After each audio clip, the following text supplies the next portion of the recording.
صلی اللہ علی محمد صلی اللہ علیہ وسلم۔ اب آپ اس مبارک سلسلے کا تیسرا حلقہ سماعت فرمائیں۔ فوراً چونکہ حضور نے آگے کہنا تھا لا کسرا ولا کیسرا بعدہ، تو یہ سارے انتظامات جو کیے جا رہے ہیں کہ کہیں کنگرے گر رہے ہیں اور روشنی آتی ہے تو روشنی سے سیدھا قصور شام کے محل دکھائے جاتے ہیں، کیونکہ میرے مدنی کی ابتدا مکہ سے تھی، مہجر مدینہ تھا اور انتہا شام تھی، کیونکہ حضور صلی اللہ علیہ وسلم کو معراج کہاں سے ہوا، حضور صلی اللہ علیہ وسلم کا اسراء کہاں سے ہوا، مکہ سے شام بیت المقدس، اور یوم محشر کہاں قائم ہوگا، شام بیت المقدس، تو لہذا ابتدا تھی اور یہاں سے نور کے ساتھ آپ کا انتہا بھی دکھا دی گئی کہ مدنی کا مولد مکہ ہوگا اور مہجر جو ہے وہ طیبہ ہوگا اور منتہا جو ہے وہ شام ہوگا، بیت المقدس ہوگا۔ اچھا، اور خدا کی شان دیکھیں، عیسیٰ ابن مریم بھی تصدیق کے لیے کہاں اتریں گے، وہی شام۔ تو اب جناب بی بی آمنہ فرماتی ہیں کہ حضور صلی اللہ علیہ وسلم سرکار دو عالم، رحمت دو جہاں، سرکار مدینہ صلی اللہ علیہ وسلم جب پیدا ہوئے تو فرماتی ہیں یہ تمام دنیا کے بچوں سے ایک علیحدی وضع پہ پیدا ہوئے کہ باقاعدہ مورخین نے لکھا ہے کہ آپ جب پیدا ہوئے تو آپ کے دونوں ہاتھ زمین پہ تھے اور ایسے محسوس ہوتا تھا کہ سجدہ کر رہے ہیں اپنے اللہ کو، اور اس کے بعد ایسے انگلی اٹھائی اور آسمانوں کی طرف دیکھا۔ یہ کوئی تصور بھی نہیں کر سکتا تھا کہ ایک پیدا ہونے والا بچہ یوں کرے۔ بعض علماء نے تو حضور کا کلام بھی نقل کیا ہے کہ جیسے مہد میں عیسیٰ علیہ السلام نے کلام کیا، اسی طریقے سے یعنی گود میں اس ماشتہ کے بیٹے نے کلام کیا، اصحاب اخدود کے واقعے میں باقاعدہ ایک بچے نے کلام کیا، موسیٰ علیہ السلام پہ جب تہمت لگی تو بچے نے کلام کیا، یوسف علیہ السلام پہ جب تہمت لگی تو بچے نے کلام کیا۔ تو بعض علماء نے نقل کیا ہے کہ حضور نے بھی کلام کیا، اور بعض نے اتنا لکھا ہے کہ پہلا کلام ہی یہ تھا اللہ اکبر کبیرہ والحمد للہ کثیرا وسبحان اللہ بکرۃ واصیلا۔ اور سیرت پاک کے اس پہلو پہ دیکھیں کہ حضور صلی اللہ علیہ وسلم بی بی فرماتی ہیں کہ ولد مختونا ومسرورا، کہ حضور جب پیدا ہوئے تو ختنہ ہو چکا تھا، اور حضور جب پیدا ہوئے تو چہرے پہ مسکراہٹ ہے، مسرور ہیں، خوشی ہے۔ عبد المطلب کو خبر دی گئی، کیونکہ حضور کی پیدائش سے 6 مہینے پہلے ہی آپ کے والد عبداللہ تو فوت ہو گئے۔ اب خدا کی شان دیکھیں کہ والد یوں فوت ہو گئے، پھر بعد میں والدہ فوت ہو گئی، دادا فوت ہو گئے، چاچا فوت ہو گئے، اور حضور صلی اللہ علیہ وسلم کی وہ شان یتیمی جس کو قرآن نے خود ذکر کیا کہ الم یجدک یتیما، لیکن آگے بھی کہہ دیا فآوا، کہ میرا مدنی آپ کو ہم نے یتیم نہیں پایا، پھر ہم نے آپ کو خود تربیت دی، خود حفاظت کی، کیونکہ کوئی یہ تصور نہ کرے کہ یتیم بچے تو عام طور پہ بھٹک جاتے ہیں، ان کو تو کوئی سنبھالنے والا نہیں ہوتا، نہ باپ نہ ماں۔ جن کے ماں باپ ہیں وہ تو کنٹرول کرتے ہیں نا بچے کو، کیا پڑھ رہا ہے، کہاں جاتا ہے، کہاں سوتا ہے، کون دوست ہیں، لیکن جو یتیم ہے اس کا کون فکر کرے۔ اللہ نے فرمایا نہ میرے مدنی کو ایسا یتیم نہ سمجھنا، اس کا تو میں خود انتظام کرنے والا ہوں، اور میں والدین کو بھی اٹھا رہا ہوں تاکہ اگر کل کو کوئی بچہ قابل ہو تو لوگ کہتے ہیں نا جی اجی ایسے بہرحال کیوں ایسے قابل نہ ہوتا، دیکھو کس باپ کا بیٹا ہے، تو لوگ اس کی قابلیت کو باپ کی طرف نسبت کرتے ہیں، شاگرد کی لیاقت کو کہتے ہیں جی ٹھیک ہے ماشاءاللہ یہ ڈاکٹر صاحب بڑے لائق ہیں، لیکن انہیں کس استاد سے پڑھا ہے، استاد بھی تو دیکھو نا۔ اللہ نے فرمایا میرا مدنی نہ میں آپ کا باپ رکھوں گا، نہ دادا، نہ استاذ، نہ مدرسہ، تاکہ تیرے کمالات کی نسبت صرف تیرے رب کے ساتھ ہو اور کسی کے ساتھ، اور کسی سے نسبت کی ہی نہ جا سکے، کوئی یہ نہ کہے کہ جی باپ کی تربیت نے ان کو بنا دیا۔ اس لیے حضور فرماتے تھے کہ ادبنی ربی فاحسن تادیبی، کہ مجھے ادب جو سکھایا میرے رب نے سکھایا، میری تربیت میرے رب نے کی ہے۔ تو وہ کیسا ادب تھا کہ آپ حیران ہوں گے کہ پیدا ہونے کے بعد بھی جنہوں نے بائیں پستان سے کبھی دودھ پینا گوارا نہیں کیا، کہ میں نبی ہوں، میرا کام دائیں سے پینا ہے، دائیں ہاتھ سے پینا ہے، دائیں چیز کو پسند کرنا ہے، میں یسار کو کیوں پسند کروں۔ اندازہ کریں سرکار دو عالم صلی اللہ علیہ وسلم کی تربیت کا۔ اچھا، عبد المطلب کو اطلاع ملی کہ آپ کے گھر میں بیٹا ہوا۔ عبد المطلب اس وقت کعبۃ اللہ میں بیٹھے تھے۔ جب ان کو اطلاع ملی کہ آپ کے گھر میں، عبداللہ کے گھر میں بیٹا پیدا ہوا ہے، اور ولد مختونا و مسرورا، اور یہ پہلا خوش نصیب بیٹا ہے کہ جو مختون ہے، ختنہ بھی ہو چکا ہے، اور جو سرہ ہے وہ بھی خود بخود کٹی ہوئی ہے، اس کو بھی کاٹنے کی ضرورت نہیں پڑی۔ حیران ہو کے ان کا اچھا، تو جلدی جلدی دوڑے آئے اور اپنے بٹے کو اٹھایا، اور پتا ہے، اور بی بی بھی کہتی ہے اللہ اکبر۔ اب حالانکہ دیکھیں کہ اس وقت نہ توحید ہے نہ دین ہے، لیکن بی بی آمنہ کہتی ہے کہ حضور کے پیدا ہونے کے بعد جو پہلا لفظ میں نے کہا نا حضور کے لیے، جو پہلا کلمہ میرے منہ سے نکلا، اور وہ کیوں نکلا، وہ فرماتی ہیں کہ میں ابھی حضور میرے پیٹ مبارک میں تھے کہ میں یہ سن چکی تھی آواز کہ جب بچہ پیدا ہو یوں کہنا، اعیذک باللہ الواحد من کل حاسد، کہ میں تمہیں اس اللہ واحد کی پناہ میں دیتی ہوں ہر حسد کرنے والے سے۔ یعنی پہلا کلمہ جو ہے وہ بھی اللہ سے پناہ پکڑے، اور حضور صلی اللہ علیہ وسلم کو اللہ کی حفاظت میں دے رہی۔ عبد المطلب نے جو اٹھایا حضور صلی اللہ علیہ وسلم کو اپنے ہاتھوں پہ، تو فوراً کعبۃ اللہ کے اندر لے گئے۔ عبد المطلب لے کے آئے اور سب سے پہلے کعبے کے اندر لے گئے، اور کعبے کے اندر جا کے اللہ تبارک و تعالیٰ سے دعا کی کہ مولا میرا بیٹا عبداللہ تو فوت ہو گیا ہے، لیکن اتنے جو تو نے شان والا بچہ مجھے عطا فرمایا ہے تو اس کی حفاظت فرما، اس سے دنیا کے ہر شر سے، دنیا کے ہر حسد سے، دنیا کے ہر عناد سے محفوظ فرما، اور اس کو عظمتیں عطا فرما۔ کعبۃ اللہ کے اندر دعا کر کے واپس آئے، اور آ کے بی بی آمنہ سے کہا کہ خیال رکھنا، اس کا چہرہ مجھے بتا رہا ہے کہ ان ابنی ھذا لشان، اس میرے بیٹے میں کوئی بات ضرور ہونی ہے، یہ ہے کوئی شان والا بچہ۔ اور اسمیہ محمدا، میں آپ کا نام محمد تجویز کرتا ہوں۔ اور سرزمین عرب میں یہ رواج تھا کہ جب بچہ پیدا ہوتا تھا تو وہ خود دودھ نہیں پلاتی تھی مائیں، دودھ پلانے کے لیے انہیں دیہاتوں میں بھیجا جاتا تھا، دور بھیجا جاتا تھا شہروں سے، اور انہیں دور رکھا جاتا تھا۔ اس کی وجہ مورخین نے لکھی ہے کہ اصل ایک وجہ تو یہ تھی کہ شہر کی فضا اور جو اور خوراک اتنی صاف نہیں ہوتی جتنی دیہات کی صاف ہوتی۔ دیہات کی فضا بھی قدرتی بات ہے صاف ہوتی ہے، اور ہوا بھی اور غذا بھی۔ اب بھی دیکھ لیں آپ، شہر میں آپ کو وہ نعمت میسر نہیں آ سکتی، جب آپ اپنے علاقوں میں، اپنے وطن میں، دیہات میں جاتے ہوں گے تو عجیب سی بات ہوتی۔ یعنی آپ، مجھے ایک دفعہ میں سفر کر رہا تھا تو ہمارا علاقے کے ساتھ ہی، جسے آپ کہتے ہیں نا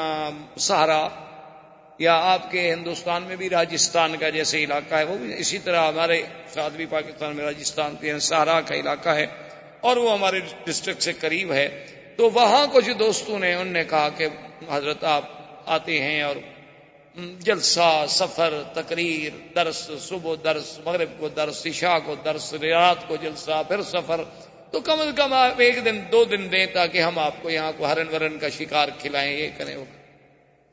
خیر میں نے کہا اب 2 دن والی بات تو ہو نہیں سکتی، ایسا کریں گے چلو کبھی آپ کے ساتھ شکار کیا ہم نے کھیلنے ہیں،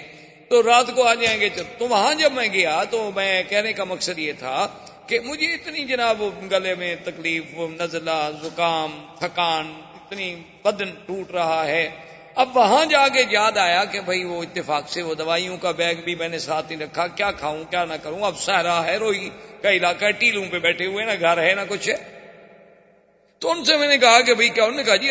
ابھی آپ کا علاج کرتے ہیں۔ وہ جناب گھی لے آئے خالص، اور اس کے انہوں نے کہا کہ جی یہ 2-3 فنجان بھر کے پی جائے۔ میں نے کہا میں نے زندگی میں 1 تولہ گھی نہیں پیا، پیدا ہونے کے بعد پتہ نہیں ماں شاہ نے کھلا دیا ہو مکھن وکھن، تو وہ تو یاد نہیں، اس کے بعد تو مجھے یاد نہیں آتا۔ انہوں نے کہا حضرت آپ پیے۔ میں نے کہا اللہ کے بندے گھی پینے سے میرا نظرہ ٹھیک ہو جائے، میں تو اور مر جاؤں گا۔ انہوں نے کہا جی آپ پیے تو صحیح۔ خیر بہرحال زبردستی مجھے انہوں نے پلا دیا۔ آپ یقین فرمائیں کہ میں نے زندگی میں اتنا اچھا گھی اور اتنا اچھا اس کا ذائقہ، خوشبو، اور جناب انہوں نے کہا جی اب آپ تو جائیں، کہاں تھکان گئی، کہاں ہمارا نزلہ گیا، کہاں گلے کی خشکی، کہاں وہ خراش، وہ ٹھیک ٹھاک۔ انہوں نے کہا جی ہمارے ہاں تو یہی علاج ہوتا ہے۔ میں کہا یار یہ عجیب علاج ہے یار۔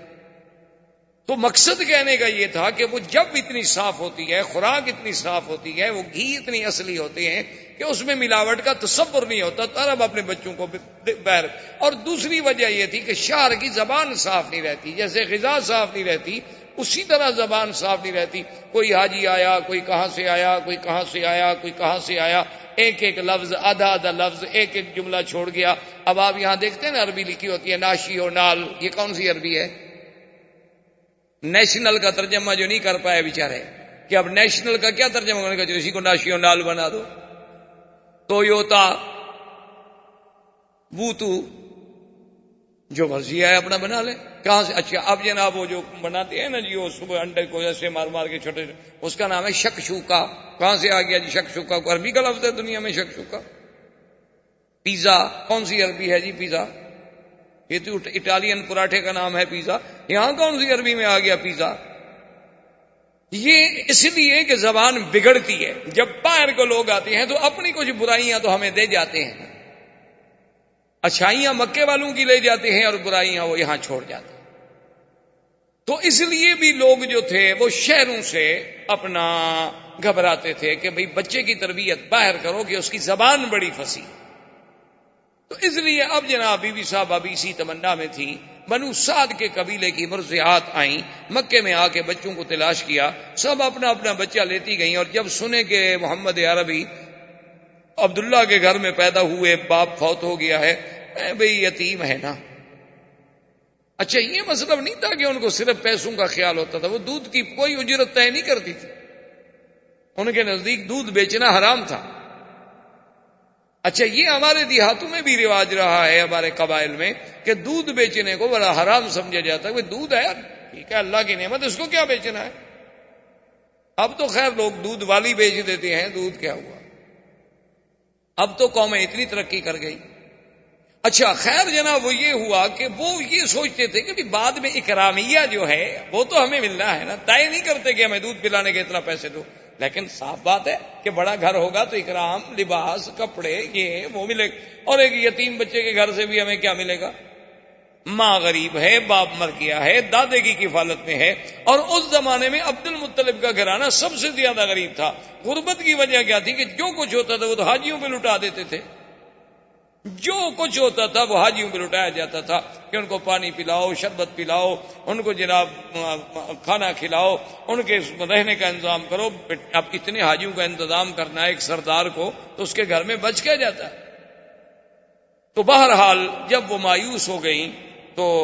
بیٹھے بیٹھے حلیمہ نے، جو حضور صلی اللہ علیہ وسلم کی مرضعہ ہیں، دایا ہیں، اپنے شوہر سے کہا، ان کے شوہر کا نام حارث، اپنے شوہر سے کہا کہ مجھے کوئی بچہ نہیں ملا، اور میں یہ بھی نہیں چاہتی کہ سب لوگ تو بچے لے جائیں اور میں بغیر بچے کے جاؤں، تو اب ایسا کیوں نہ کریں کہ ہم اس یتیم بچے کو لے لیں۔ اس نے کہا کہ ٹھیک اچھی بات ہے، جب اور کوئی نہیں ملا تو چلو خالی رہنے سے تو بہتر ہے کہ کوئی بچہ تو ہم لے جائیں۔ بی بی حلیمہ آئی، آگے دیکھا تو عبد المطلب بیٹھے ہیں، انہوں نے پوچھا کون ہو؟ نے کہا میں مرضعہ ہوں، میں سنا ہے کہ بچہ ہے، یتیم ہے، اور وہ میں لینا چاہتی ہوں۔ انہوں نے کہا دیکھ لو کہ وہ یتیم ہے، ان کے والد فوت ہو گئے، اور تمہیں پتا ہے کہ ہم سرداری کی وجہ سے اور خدمت حجاج کی وجہ سے اتنے تنگ دست ہیں، شاید تمہاری خدمت نہ کر سکیں، لیکن ایک بات میں تمہیں بتاؤں، ایسا بچہ تمہیں کبھی نہیں ملے گا۔ اور اس کے بعد انہوں نے پوچھا ما اسمک، تیرا نام کیا ہے؟ تو بی بی کہتی میں نے کہا حلیمہ۔ نے کہا قبیلتک، تمہارا قبیلہ کون سا ہے؟ نے کہا بنو سعد۔ تو فرحن شدیدہ، حضرت عبد المطلب بڑے خوش ہو گئے، کہنے لگے اسمک حلیمتی حلیمہ و قبیلتک سعد و ابنی محمدہ، تمہارا نام حلیمہ حلم سے ہے اور قبیلہ سعد سعادت سے ہے، لیکن میرا بیٹا بھی تو پھر محمد ہے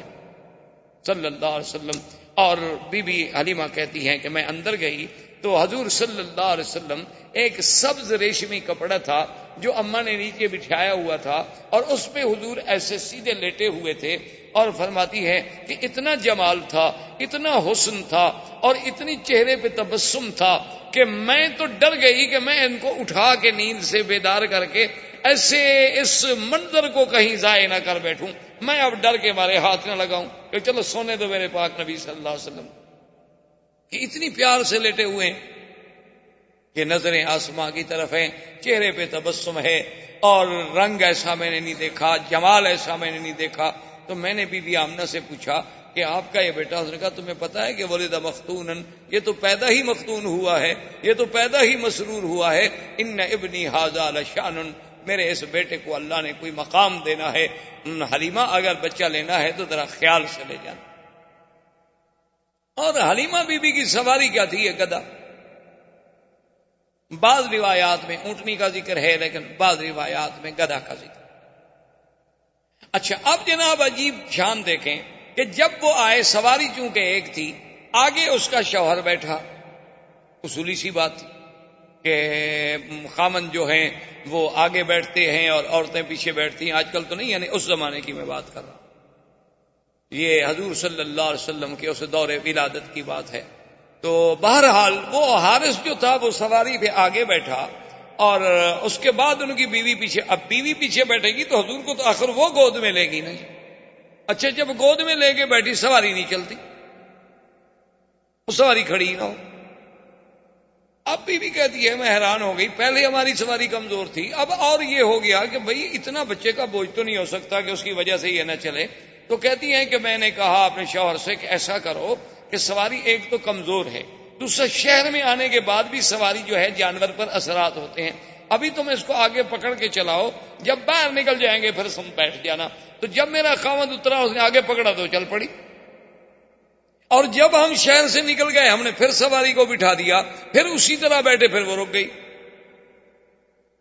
میں نے کہا کیا بات ہے؟ تو حارث کہنے لگا کہ آمنہ معلوم ہوتا ہے کہ یہ بچہ کوئی ایسے شان والا ہے کہ اس کو اس کا مالک پیچھے نہیں بیٹھنے دیتا،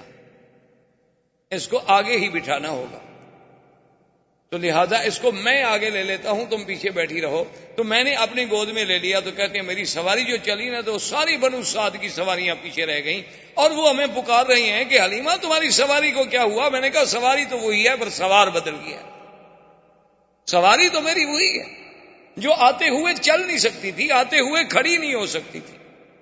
اور پھر بی بی حلیمہ کہتی ہے کہ ہمارے علاقے میں غربت کا یہ عالم تھا، پورا علاقہ برباد تھا، اور میری کہتی ہے کمزوری کا یہ عالم تھا کہ میرا ایک بیٹا تھا، اس کو میں دودھ نہیں پلا سکتی تھی، دودھ والا بیٹا تھا، یعنی رضاعت کے دور میں تھا، لیکن اتنا میرا کم دودھ ہوتا تھا کہ سارا دن میرا بیٹا روتا رہتا تھا۔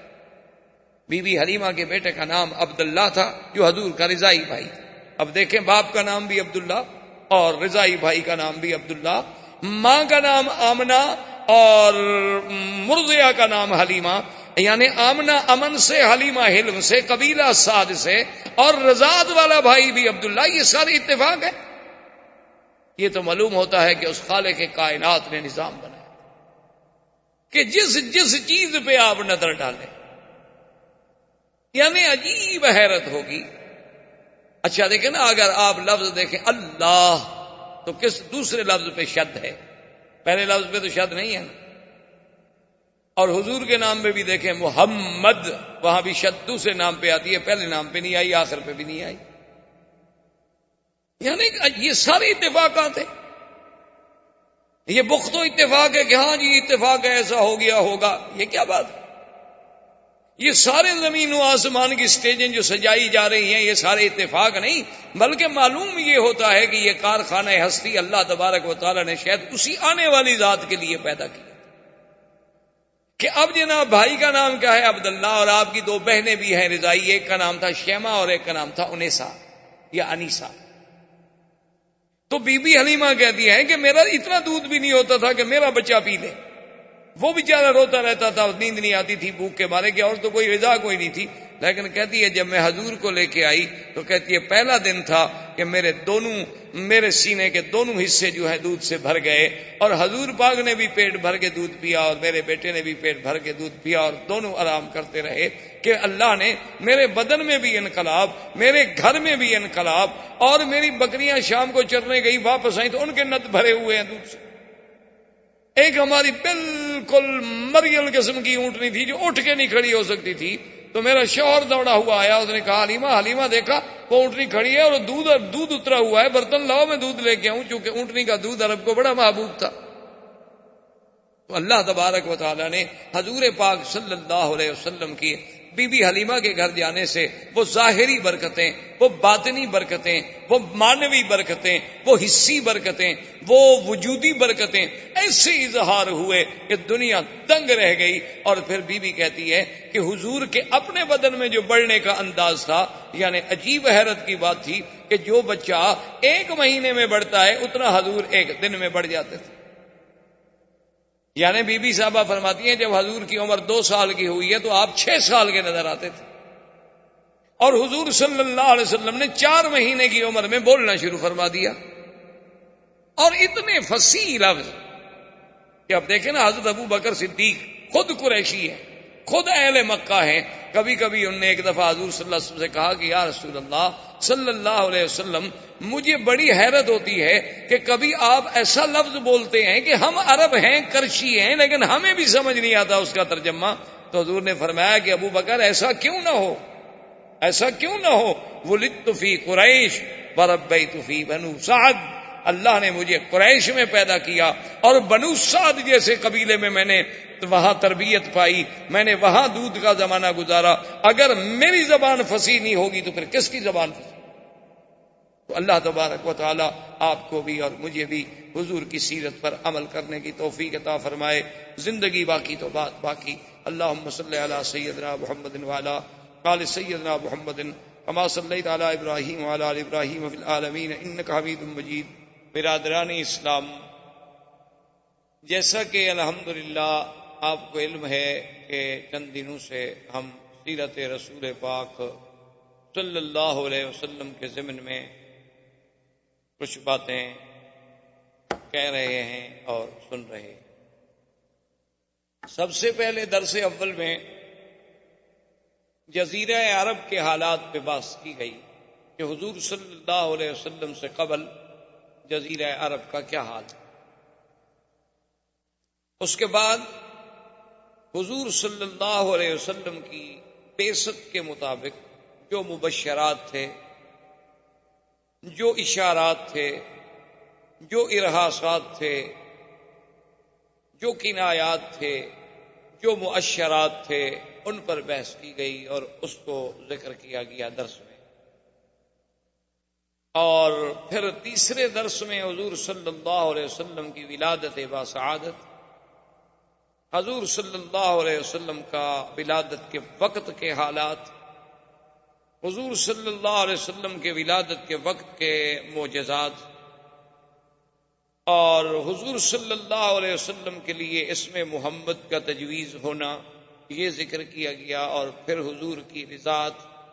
حضور صلی اللہ علیہ وسلم کا بی بی حلیمہ سعدیہ کے پاس تشریف لے جانا. جیسے عرب کی یہ عادت تھی کہ بچوں کو ولادت کے بعد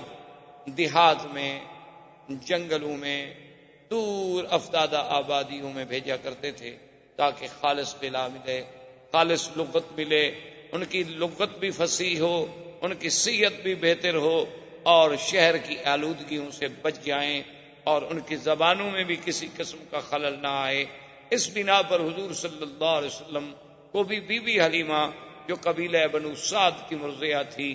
دودھ پلانے والی تھی، وہ ان کے نصیب میں حضور صلی اللہ علیہ وسلم کی ولادت آئی، رضاعت آئی، اور وہ ان کو لے کر اپنی بستی بنو سعد میں، جو قبیلہ بنو سعد مکے اور طائف کے درمیان میں ایک جگہ تھی، وہاں لے گئے. اسی ضمن میں ہم نے یہ بھی ذکر کیا تھا کہ حضور صلی اللہ علیہ وسلم کے رضائی بھائی بھی تھے عبداللہ، اور آپ کی ایک رضائی بہن بھی تھی جن کا نام شیمہ.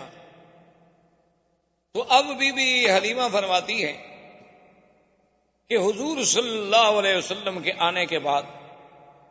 ایسی ایسی برکات کا ظہور ہوا کہ جس کا ہم تصور بھی نہیں کر سکتے، کہ ہمارے گھروں میں جو قحط کا عالم تھا اللہ نے برکتیں پیدا فرما دی. بی بی حلیمہ فرماتی ہیں کہ میرا اپنا دودھ اتنا نہیں ہوتا تھا کہ میرا اپنا بچہ جو ہے وہ پی لے اور اچھی طرح نیند لے سکے، لیکن حضور صلی اللہ علیہ وسلم کے آنے کے بعد اللہ نے میرے دودھ میں بھی اتنی اضافہ کر دیا کہ اب ایک بچے کے بجائے دونوں پیتے اور دونوں آرام سے سکون کے ساتھ آرام کرتے. اور اسی طرح بی بی حلیمہ سعدیہ یہ فرماتی ہیں کہ حضور صلی اللہ علیہ وسلم کی جو اٹھان تھی وہ عام بچوں سے علیحدہ تھے، کہ یعنی جو بچہ 1 مہینے میں بڑھتا ہے حضور 1 ہفتے میں بڑھ جاتے، اور حضور صلی اللہ علیہ وسلم کا لیٹنا، حضور صلی اللہ علیہ وسلم کا باتیں کرنے کا انداز چھوٹی سی عمر میں، حضور صلی اللہ علیہ وسلم کا کسی بات میں جھگڑا نہ کرنا، کسی بات میں تعارض نہ کرنا، حضور صلی اللہ علیہ وسلم کا باوجود چھوٹی سی عمر کے ہر چیز میں تیامن یعنی دائیں طرف کو ترجیح دینا، بائیں طرف سے بچنا، یہ ساری چیزیں ایسی تھیں جو مجھے عجیب نظر آتی، اور میں صرف حیران نہیں تھی بلکہ ہمارا قبیلہ بنو سعد پورے کا پورا حیران تھا کہ یہ کون سا ایسا بچہ آ گیا ہے شان والا کہ جس کی وجہ سے اس علاقے کی کایا اللہ نے پلٹ دی ہے کہ تم نے کانٹوں کو چھوا اور گلستان کر دیا، کہ جہاں جہاں سے حضور صلی اللہ علیہ وسلم گزرے، جہاں جہاں حضور صلی اللہ علیہ وسلم کے قدم پہنچے، وہ جگہ جو تھی جنت سما ہوتی گئی، جہاں تیرا نقش قدم دیکھتے ہیں، خرامہ خرامہ ارم دیکھتے ہیں۔ تو اسی اسنا میں کہتی ہیں جب حضور تھوڑے کچھ چلنے پھرنے کے قابل ہو گئے تو حضور پاک صلی اللہ علیہ وسلم نے مجھ سے پوچھا کہ اماں حلیمہ میرے بھائی جو ہیں یہ کہاں چلے جاتے ہیں؟ سارا دن غائب ہوتے ہیں، شام کو آتے ہیں، میرا بھائی بھی غائب ہو جاتا ہے، میری بہن شیمہ بھی غائب ہو جاتی ہیں، تو یہ کہاں چلی جاتی ہیں؟ تو بی بی حلیمہ سعدیہ نے کہا کہ بیٹا کیونکہ ہم غریب لوگ ہیں، کچھ دمبیاں ہیں، کچھ بکریاں ہیں، کچھ مویشی ہیں، تو ان کو وہ چرانے کے لیے دور جاتے ہیں اور چرا کے شام کو واپس آ جاتے ہیں۔ تو فرماتی ہیں کہ محمد مصطفیٰ صلی اللہ علیہ وسلم نے فرمایا کہ اماں میں بھی ان کے ساتھ بکریاں چرانے کے لیے جاؤں۔ تو میں نے کہا بیٹا آپ کو تکلیف کرنے کی کیا ضرورت ہے، آپ کو تو ہم اپنے پاس لائے ہیں خدمت کے لیے۔ انہوں نے کہا نہیں، میں یہ نہیں سوچ سکتا کہ میرے بھائی اور بہن ایک عمل کریں، ایک محنت کریں اور میں اس میں شرکت نہ کروں۔ تو حضور صلی اللہ علیہ وسلم بھی تشریف لے گئے۔ اسی اسنا میں وہ واقعہ پیش آیا کہ ایک دن آپ کے بھائی عبداللہ اور آپ کی بہن شیمہ جو تھی وہ بھاگتی ہوئی آئیں اپنی اماں کے پاس، اور انہوں نے کہا کہ اماں ہمارا وہ جو قرشی بھائی ہے نا، قد جاء رجلان فقتلہما، 2 آدمی آئے انہوں نے ہمارے بھائی کو قتل کر دیا۔ تو بی بی حلیمہ سعدیہ کہتی ہیں کہ میرے تو پاؤں کے نیچے سے زمین نکل کہ بھئی ہمارے پاس تو وہ قریش کی امانت ہے، اور خدا نہ خواستہ ایسا واقعہ ہو جائے تو پھر ہمیں کہاں قریش معاف کرے۔ تو کہتی ہیں کہ میں نے شور مچایا اور میں بھاگی، میرا خامن دوڑے، اس کے بعد ہمارے قریب کے جو رشتہ دار تھے وہ دوڑے، اور ہم جب دوڑے پہنچے تو ہم نے دیکھا کہ ایک درخت کے نیچے ایک ٹہنی پکڑ کر سرکار دو عالم سرکار مدینہ صلی اللہ علیہ وسلم کھڑے ہیں۔ آپ کے چہرے مبارک کا رنگ البتہ تو متغیر، رنگ جو ہے محسوس ایسے ہوتا ہے کہ جیسے رنگ اڑا ہوا۔ تو ہم نے جلدی سے جا کے بی بی حلیمہ نے سینے سے لپٹایا کہ یا حبیبی و یا ولدی، اے میرے بیٹے خدا تجھے ہر دشمن سے محفوظ رکھے، کیا ہو گیا؟ اس نے کہا اماں کوئی ایسی بات نہیں ہے، بات اتنا ہے کہ میں ایسے کھڑا تھا، وقت نزل رجلان، ایسے اوپر سے معلوم ہوا کہ 2 بندے آئے اور بڑا سفید لباس انہوں نے پہنا ہوا تھا، اور انہوں نے آ کر مجھے پکڑا، پکڑنے کے بعد مجھے سلا دیا، اور میں سب کچھ دیکھ رہا تھا، اور ایک بڑی تست تھی سونے کی، اور اس تست میں کیا کیا تھا اللہ عالم۔ پھر انہوں نے مجھے لٹانے کے بعد میرے سینے مبارک کو یہاں سے لے کر کھولا بالکل عین ناف تک، کھولنے کے بعد انہوں نے میرے دل مبارک کو نکالا، اور میں یہ ساری کاروائی دیکھ بھی رہا ہوں، یعنی یہ سارا آپریشن، اور پھر دل مبارک کا باہر آ جانا، یعنی آج دنیا جس کو اپنے سرجری کا معراج سمجھتی کہ ہم نے سرجری میں وہ مقام حاصل کر لیا ہے کہ ہم دل کا معاملہ ٹھیک کر لیتے ہیں، والو بدل لیتے ہیں، بائی پاس ہو جاتا ہے، دل کو باہر نکال لیتے ہیں، دل کو سیف رکھنے کے لیے اندر ایک مشین فٹ کر دیتے ہیں، متبادل دل لگانے کی باتیں اور سب ہو، لیکن آپ اندازہ کریں کہ 1400 سال پہلے جبکہ کوئی وسائل نہیں، کوئی ہسپتال نہیں، کوئی آپریشن تھیٹر نہیں، کوئی انتظامات نہیں، تو یہ تو آپریشن جو ہے نوری مخلوق کر رہی ہے اور الہی حکم سے ہو رہا ہے کہ آپریشن کرنے والے بھی کون ہیں؟ اللہ کے فرشتے ہیں، ملک ہیں، جبرائیل و میکائیل ہیں، اور جس ذات کا آپریشن کیا جا رہا ہے وہ کون ہے؟ محمد رسول اللہ صلی اللہ علیہ وسلم۔ کہتے ہیں کہ حضور صلی اللہ علیہ وسلم، اور کمال یہ ہے کہ آپ کی کوئی بے ہوشی نہیں، آپ کو کسی دوائی سے کسی چیز سے اتنا زیر اثر نہیں کیا گیا کہ آپ بے ہوش ہو جائیں، کہ اتنا بڑا سینے کا چیر دینا، اتنا بڑا کھول دینا، پھر دل مبارک کا نکالنا، نکال کے باہر دھونا۔ اور سب سے بڑی بات یہ ہے کہ حدیث مبارک میں یہ بھی آتا ہے کہ اس دل میں کوئی چھوٹا سا ایک ٹکڑا تھا، وہ بھی نکال کے انہوں نے باہر پھینک دیا، اور یہ بھی کہا کہ ھذا حظ شیطان، وہ حصہ چھوٹا سا نکال کے باہر ڈال دیا گیا، اور پھر سینہ مبارک میں دل مبارک رکھا گیا، اور پھر اس کو سیا گیا۔ تو بی بی حلیمہ یہ باتیں سن رہی ہیں، اور ان کے لیے تو یہ سمجھ سے بالا تر بات ہے نا کہ کسی بچے کو اس طرح، اور ایسا دنیا میں کون سا آپریشن ہے کہ جو لمحوں میں ہو جائے اور لمحوں میں ٹھیک ہو جائے، لیکن کہتے ہیں کہ آثار جو تھے سلائی کے، نشان جو تھے وہ باقی تھے۔ اچھا اللہ چاہتے تو یہ نشان بھی مٹ جاتے، جو خداوند قدوس اتنی بڑا آپریشن اپنے پاک نبی کا کرا سکتے ہیں ملائکہ کو بھیج کر، نشان بھی مٹ جاتے، لیکن نشان مٹ جاتے تو منکرین کو انکار کا ایک بہانہ مل جاتا کہ کافروں کو تو آپ چھوڑیے، بڑے بڑے مسلمانوں نے بھی شک کے صدر کا انکار کیا ہے۔ انہوں نے کہا کہ یہ جو کہتے ہیں کہ سینہ مبارک شک ہوا، یہ روایات ایسی نہیں ہے کہ ہم جس پر ایمان لے آئیں، کیونکہ حدیث مبارک تو لکھی ہی حضور کے 250 سال بعد گئی ہے۔ یہ شک کے صدر ہونا، سینے کا چیرا جانا،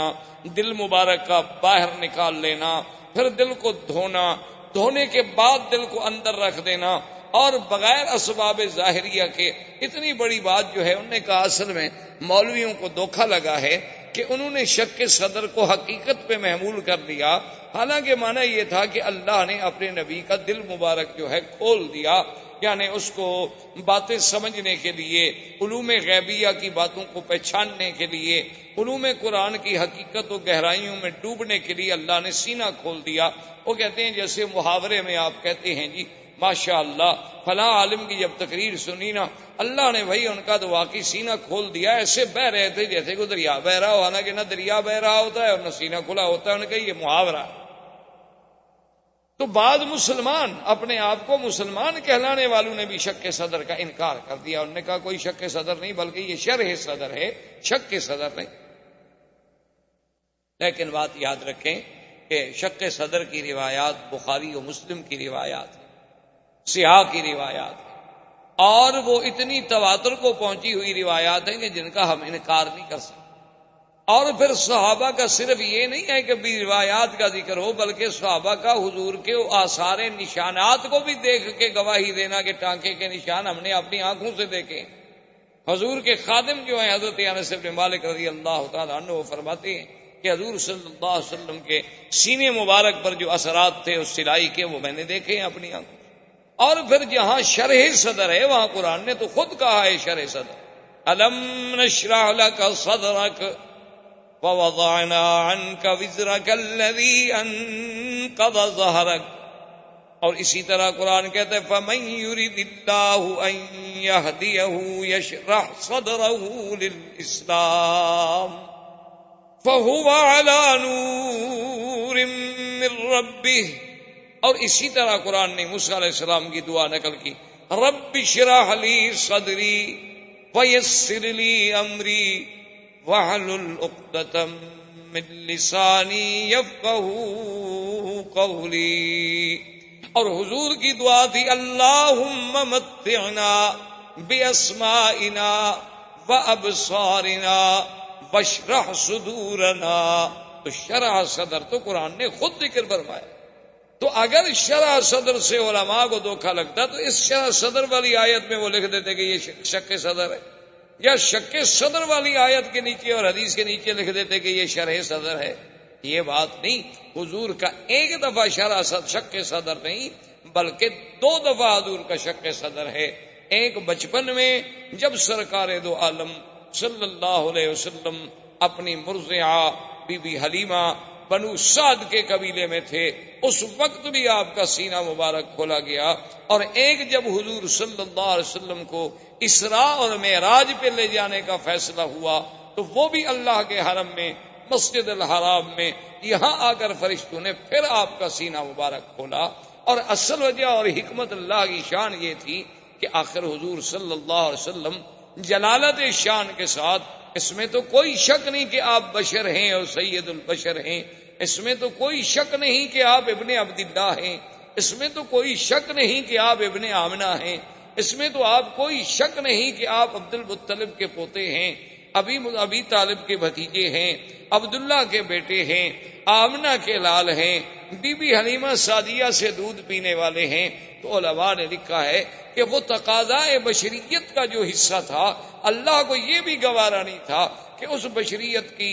چیز پر کبھی کسی شیطان کے وساوس کا اثر ہو جائے۔ اللہ نے اس حصے کو ہی نکال دیا کہ وہ چیز ہی باقی نہ رہے، اب باقی ہی وہ رہے گا جس کا تعلق صرف اللہ سے ہو سکتا ہے، غیر اللہ کا کوئی تاثر وہاں دخل ہی نہیں دے سکتا، اس لیے کہ اللہ کے بندوں پر جب شیطان کا اثر نہیں ہو سکتا تو اللہ کے نبی تو پاک ہوتے۔ تو اللہ تبارک و تعالی نے ان کا ایک حقیقتاً ہی انتظام فرما دیا کہ اس حصے کو ہی نکال دو، اس جگہ کو ہی نکال دو جہاں شیطان کے وساوس کا حملہ ہو سکتا تھا باعتبار بشریت کے، ورنہ اللہ کے رسول صلی اللہ علیہ وسلم تو اتنے معصوم ہیں کہ انسان تو انسان، جن تو جن، بلکہ شیطان۔ ایک صحابی نے پوچھا کہ حضور قرآن پاک میں موجود ہے کہ ہر بندے کے ساتھ ایک ملک ہوتا ہے، ایک فرشتہ ہوتا ہے اور ایک شیطان ہوتا ہے،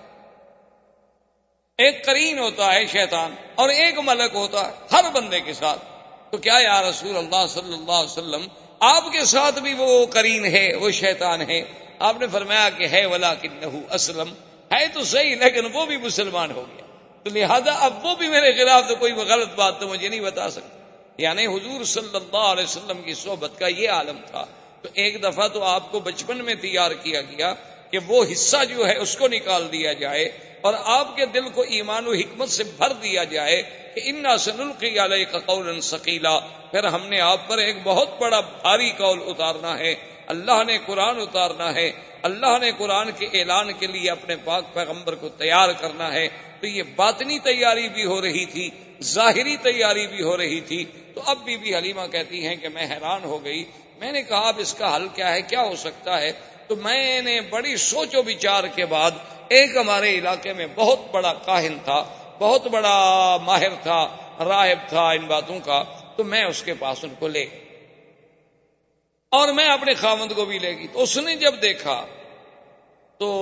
اس نے کہا کہ نام کیا ہے؟ میں نے بتلایا کہ نام یہ ہے محمد صلی اللہ علیہ وسلم۔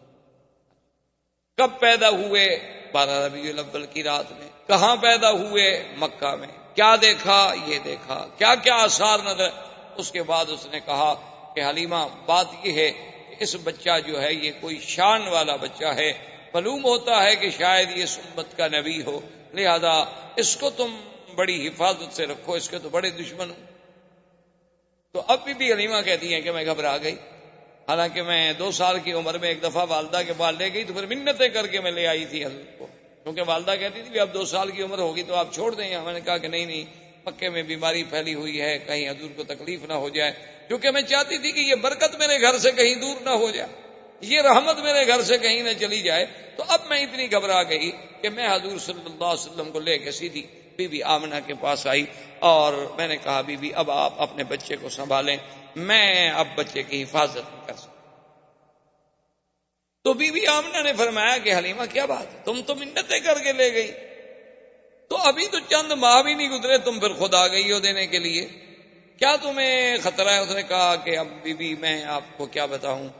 کچھ حالات ایسے دیکھے گئے ہیں، کچھ باتیں ایسی حضور کے ساتھ ہوئی ہیں، اور آپ کا سونا اٹھنا بیٹھنا، پھر کہنا کہ 2 آدمیوں نے میرا سینہ مبارک کھولا ہے، یہ ایسی باتیں ہیں کہ میں ڈر گئی ہوں کہ کہیں میں اس امانت کو سنبھال نہ سکوں۔ تو بی بی آمنہ نے کہا اچھا تم کہیں اس طرح اس لیے تو نہیں ڈر رہی ہو کہ آپ پر کوئی جن کا اثر ہو گیا؟ تو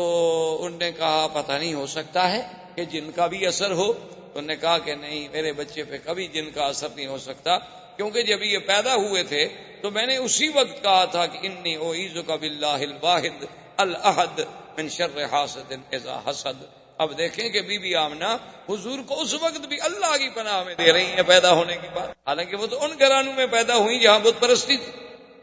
لیکن حضور صلی اللہ علیہ وسلم کی ولادت کا سلسلہ اور حضور کی برکات کے، انہوں نے کہا کہ ہاں میرے بچے پہ جن شن تو کوئی اثر نہیں کر سکتا، لیکن اگر تم گھبرا گئی ہو تو کوئی بات نہیں، چھوڑ۔ تو حضور صلی اللہ علیہ وسلم پھر اپنی ماں کے پاس آ گئے، اور اس کے بعد عبد المطلب ابھی زندہ تھے، اور کفالت جو تھی وہ عبد المطلب کی تھی، اور عبد المطلب مکے کے سردار، اور عبد المطلب کے لیے کعبۃ اللہ کے بالکل عین دروازے کے قریب بساط بچھائی جاتی تھی، یعنی آپ کے لیے جیسے آپ نے دیکھا نا عرب کا اب بھی رواج ہے کہ گھروں سے باہر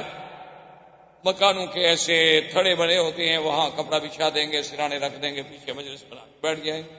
عرب کا اب بھی رواج۔ تو عبد المطلب کے لیے جو مجلس بنتی تھی وہ بالکل عین کعبۃ اللہ کی دیوار کے ساتھ اور کعبۃ اللہ کے دروازے کے قریب، وہاں آپ کے لیے مخملی کپڑے بچھائے جاتے، سرانے لگائے جاتے، گدے لگائے جاتے، کیونکہ سردار مکہ تو اس وقت عبد المطلب،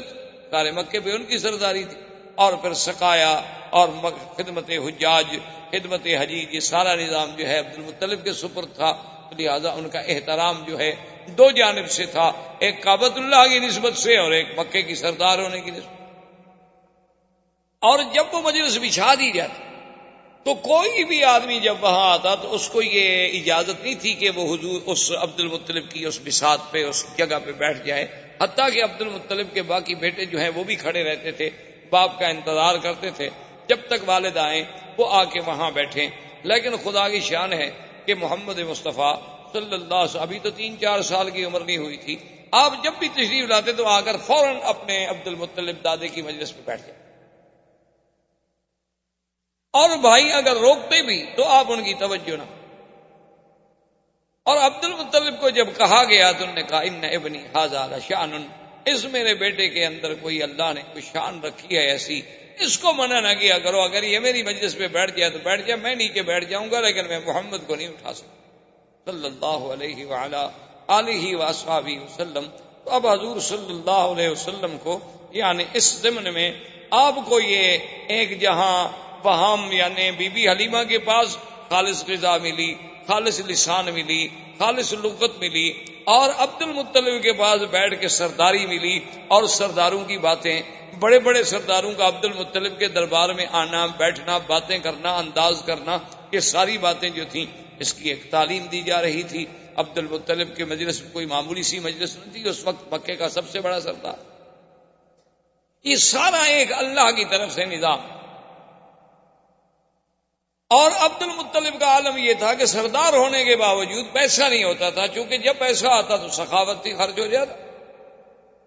حاجیوں پہ خرچ ہو رہا ہے، زمزم میں شہد ملا کے پلایا جا رہا ہے، زمزم نہیں تو باہر سے پانی لا کے پلایا جا رہا ہے، سرید کھلائی جا رہی ہے، روٹی کھلائی جا رہی ہے، حاجیوں کی خدمت کی جا رہی ہے، تو اتنا پیسہ کہاں سے ملے ایک سردار؟ تو بہرحال حضور صلی اللہ علیہ وسلم آپ کی کفالت میں بھی تربیت لیتے رہے، اور جب حضور صلی اللہ علیہ وسلم کی عمر مبارک زیادہ ہوئی، ایک دن آپ کی والدہ نے یہ ارادہ کیا کہ میں حضور کو لے کر آپ کے اخوال جو ہیں بنو نجار مدینہ منورہ میں ان کے پاس جاؤں، کم سے کم میں اپنے رشتہ داروں کو بھی تو ملاؤں، اور کم سے کم حضور صلی اللہ علیہ وسلم میرے بیٹے کی زیارت کر سکیں۔ حضور کو لے کے مدینہ منورہ تشریف لے گئیں، اور خدا کی شان ہے مدینہ منورہ کی بھی گلیوں میں جہاں جہاں حضور صلی اللہ علیہ وسلم گزرتے تو لوگ حیران ہو، جو بھی دیکھتا حضور صلی اللہ علیہ وسلم کو حیران ہو جاتے۔ اسی سے شہرت اٹھی، اور شہرا میں کچھ یہودی لوگ آئے، کچھ راہب آئے، انہوں نے آ کے حضور صلی اللہ علیہ وسلم کو دیکھا تو انہوں نے لوگوں سے کہا کہ نبی ھذہ الامہ، یہ اس امت کا نبی پیدا ہو گیا ہے، اور ایسی باتیں کرنے لگے کہ بی بی آمنہ کو اندیشہ ہو گیا کہ کہیں یہ حضور کو نقصان نہ پہنچا دے، تو بی بی صاحبہ ان کو لے کر واپسی کا انہوں نے جلدی سے سفر اختیار کیا۔ ابھی راستے میں مقام ابوا پہ تھیں کہ بی بی آمنہ فوت ہو، والد پہلے فوت ہو چکے۔ بعض روایات تاریخ میں یہ بھی ہے کہ بی بی آمنہ کو یہاں جنت المعلی میں دفن کیا گیا، اور بعض روایات تاریخ میں یہ بھی ہے کہ ان کو دفن تو کیا گیا مقام ابوا میں۔ ابوا جو ہے مکے اور مدینے کے راستے میں ایک جگہ ہے، لیکن سڑک سے ہٹ کر ہے، اندر پہاڑیوں میں ایک جگہ ہے اور کچا راستہ ہے۔ اور بعض علماء یہ لکھتے ہیں مورخین کہ ابوا میں دفن کیا گیا، وہاں سیل آئی، یعنی پانی آیا بارشوں کا، تو قبر جو تھی وہ کھل گئی، تو پھر ان کو لا کر یہاں منتقل کر دیا گیا، جنت المعلیٰ میں دفن کر دیا گیا۔ تو بعض لوگوں نے روایات کو یوں بھی جمع کیا ہے، بہرحال جمہور کی رائے یہ ہے کہ مقام ابوا پہ دفن کیا گیا، کیونکہ ایک دفعہ حضور صلی اللہ علیہ وسلم، ایک حدیث مبارک میں یہ بات موجود ہے کہ حضور نے فرمایا کہ میں نے اللہ سے بخشش کی دعا مانگی تھی، اس کی تو اجازت نہیں ملی، البتہ مجھے ماں کی قبر پہ جانے کی اجازت ملی، تو حضور صلی اللہ علیہ وسلم اس قبر پہ تشریف لے گئے۔ تو لہذا اگر وہ جنت المعلیٰ میں منتقل ہو جاتی تو پھر وہاں حضور صلی اللہ علیہ وسلم کو جانے کی ضرورت نہیں۔ اب حضور صلی اللہ علیہ وسلم واپس مکے میں آئے۔ اب خدا کی شان دیکھیں کہ باپ تو پہلے فوت ہو چکے تھے، ابھی آپ پیدا نہیں ہوئے، ابھی 6-7 سال کی عمر ہے تو ماں بھی فوت ہو، اور کچھ عرصہ گزرا عبد المطلب بھی فوت ہو گئے۔ اب آپ کی کفالت جو ہے وہ ابو طالب کے پاس چلی گئی۔ خدا کا نظام ایسا، اللہ نہیں چاہتے تھے کہ میرے مدنی پہ کسی کا سایہ رہے، اسی لیے بعض علماء لکھتے ہیں نا کہ اللہ نے حضور کو بغیر بے سایہ پیدا کیا، وہ سمجھتے ہیں کہ شاید دوسرا سایہ بھی نہیں تھا۔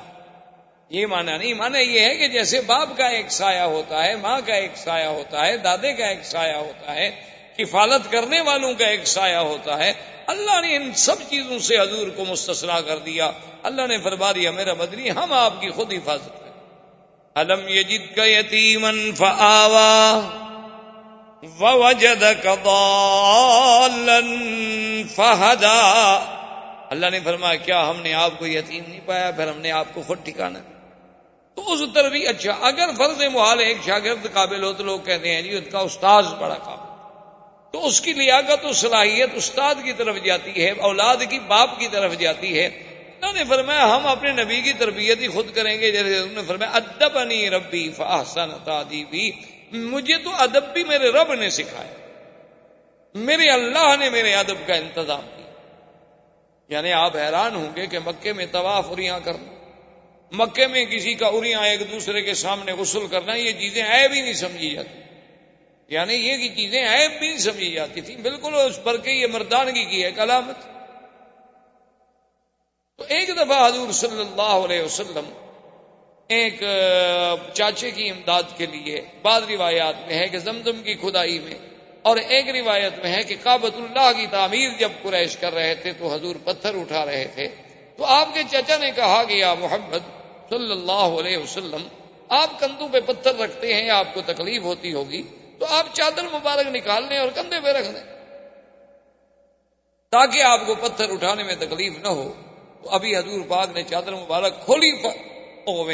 فوراً آپ بے ہوش ہو گئے،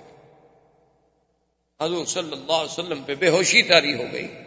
اور اس کے بعد جب ہوش آیا تو آواز آئی کہ آپ اپنے آپ کو کبھی بغیر کپڑوں کا نہیں رکھ سکتے۔ تو اللہ پاک نے انتظام کر دیا کہ ساری دنیا اوریاں ہو سکتی ہے لیکن میرا بدری محمد مصطفیٰ اوریاں نہیں ہو سکتا، یہ اوریانی تو شرف کے خلاف چیز ہے، اس کے لیے اللہ کے نبی کی شان تو ایسی نہیں، اور دنیا چاہے کچھ۔ اچھا بعض لوگوں نے یہ بھی لکھا ہے کہ مکے والوں نے دراصل یہ ایک اپنی کبائی کے لیے بھی ایک ذریعہ بنایا تھا کہ انہوں نے ایک اعلان کر دیا تھا کہ اللہ کے گھر کا کوئی آدمی طواف اپنے کپڑوں میں نہیں کر سکتا، یا تو وہ ہمس سے کپڑے لے، اپنے آپ کو کہتے تھے ہمس کہ ہم جو ہے مجاورین کعبہ ہیں، تو یا تو ہم سے کپڑے لیں اور وہ کپڑے پہن کے طواف کریں، بس صورت دیگر اپنے کپڑوں میں طواف نہیں کر سکتے، پھر بغیر کپڑوں کے طواف کریں۔ تو جو لوگ آتے تو وہ ان سے پیسے، ان سے کپڑے لیتے، تو صاف بات ہے کہ پھر نظر نیاز چڑھاوا تو دینا ہے مجاوروں کو، تو اس کے بعد ان کے پیسے بن جاتے، چاندی بن جاتی، اور جن غریبوں کے پاس پیسے نہ ہوتے وہ کعبۃ اللہ کا اریاں طواف کرتے، چاہے مرد ہوتے چاہے عورتیں ہوتے۔ اور یہ اریاں طواف اس وقت تک ہوتا رہا، حضور کا نبوت مل گئی، اعلان نبوت ہو گیا، حضور کی مکی زندگی، حضور صلی اللہ علیہ وسلم مدینہ منورہ میں تشریف لے گئے 9 ہجری تک، یعنی 9 ہجری تک اللہ تبارک و تعالیٰ کے گھر کا طواف جو ہے وہ بغیر لباس کے اریاں ہوتا رہا۔ تو 9 ہجری میں حضور صلی اللہ علیہ وسلم نے سیدنا علی ابن ابی طالب رضی اللہ تعالیٰ عنہ کو بھیجا، انہوں نے آ کے اعلان کیا کہ اللہ یطوف بالبیت عریان، خبردار آج کے بعد کوئی اللہ کے گھر کا طواف جو ہے اریاں نہیں کر سکتا، اور خبردار کہ آج کے بعد کوئی مشرک اللہ کے کعبے میں داخل نہیں ہو سکتا۔ تو یہ اعلان جو ہے 9 ہجری کو جا کے، لیکن افسوس سے یہ کہنا پڑتا ہے کہ ہم لوگوں نے اس یعنی اللہ کے نبی کے اعلان کو کیسے بدل دیا کہ جیسے اللہ نے حکم دیا تھا نا بنو اسرائیل کو کہ یوم السبت جو ہے مچھلی کا شکار نہ کریں، تو انہوں نے کیا کیا کہ ندیاں نالے بنا کے حوض بنا دیے کہ پانی اور مچھلی تو حوض میں سبت کو آ جاتی آگے، اور پھٹا ڈال کے دروازہ بند کر دیتے، راستہ بند کر دیتے، پکڑ اتوار کو لیتے، کہتے جی ہم نے ہفتے کو تو شکار نہیں کیا، ہم نے تو اتوار کو پکڑا ہے۔ تو آج کل کے مسلمانوں نے بھی نعوذ باللہ ثم نعوذ باللہ اللہ کے نبی کے اس حکم کو ایسا بدلا کہ لباس تو پہن لیا لیکن وہ عریانی سے بھی زیادہ برا ہے۔ اتنا باریک لباس، اتنا باریک کپڑا، یعنی آپ حیران ہوں گے اب یہ جس سے ہم یہ غترہ پہنتے ہیں، اس سے اگر عبایا اور پردہ بنایا جائے تو اسے آپ پردہ کہیں گے خدا کے لیے، اسے آپ برقع کہیں،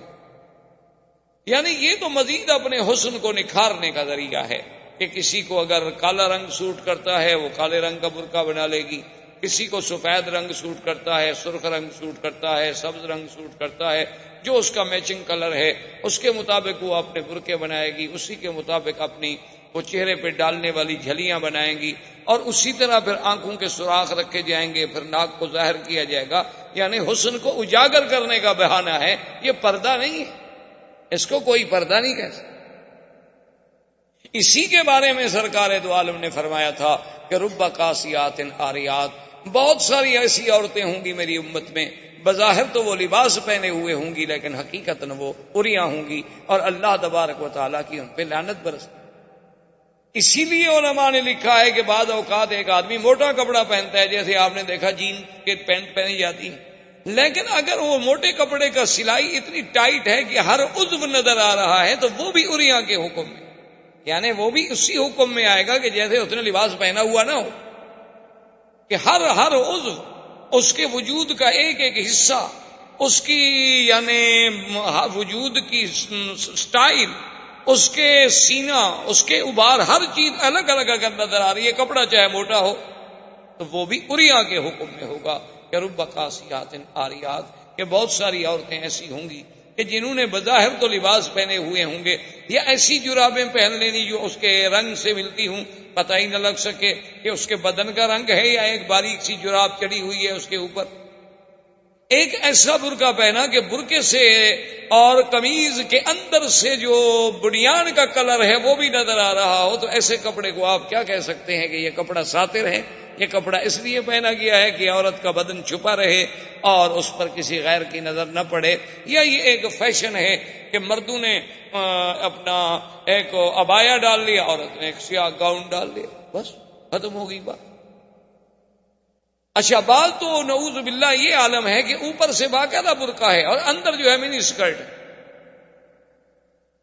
بعض کا اوپر سے برقع ہے اور اندر جو ہے وہی جین پہنے ہوئی ہے مردانہ۔